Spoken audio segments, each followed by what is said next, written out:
The officers stopped the bus and began searching for what they suspected was on board. As they did so, however, they knew that they could be about to uncover a real tragedy. Then they found the dubious package, and they opened it up and peered inside.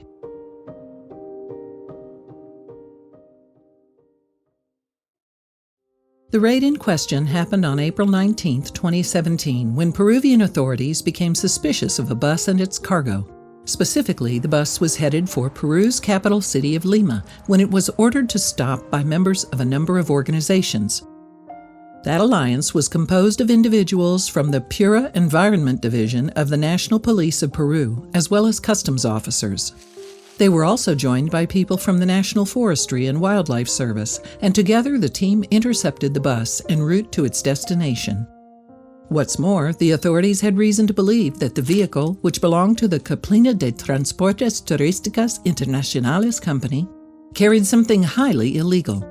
That was why they pulled it over in order to search it before it reached its destination. And after stopping the bus, the authorities investigated its luggage area. Here they found a cardboard box measuring up at 12 inches high, 27 inches long, and 20 inches wide. So the officers opened it, perhaps hoping that they weren't too late to save what they suspected were trapped inside. And as it turned out, the box unfortunately contained a live shipment of Galapagos tortoises being transported to Europe. The reptiles' journey would have been fraught with suffering. After they had reached their destination, moreover, it's likely that the endangered animals would have been sold into the illicit pet trade. In all, authorities found 29 baby Galapagos tortoises. Sadly, 2 were already dead. But considering the terrible conditions in which they were being transported, it's perhaps surprising that there weren't more casualties. For a start, the smugglers had simply stacked the tortoises on top of one another. Furthermore, Animal Welfare Institute, AWI, biologist DJ Schubert said that the tortoises were also bound with tape. I suspect that was to prevent them from moving about too much, he told the Dodo in April 2017, so they wouldn't make noise that might draw attention to the box. And Schubert explained that the cruelty wouldn't have ended there either. They wouldn't have been fed or watered, he explained. Tortoises can sustain some period of time without food or water, but they're not indestructible. They would have gone through a lot of suffering and cruelty for sure. Indeed, the conditions in which the tortoises had been kept had arguably contributed to 2 of their number dying. And these losses may have been an extra blow given the vulnerable status of the Galapagos tortoise.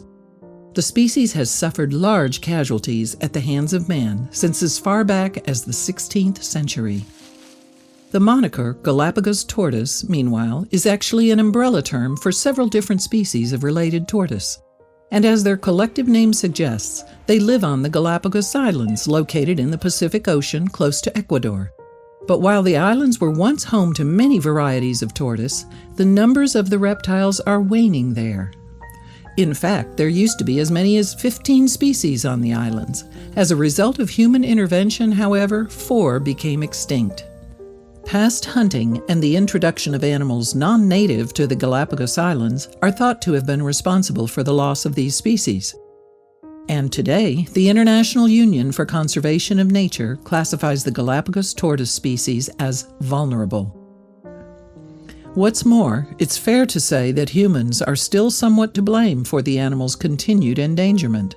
The tortoises smuggled from Peru are a prime example of that.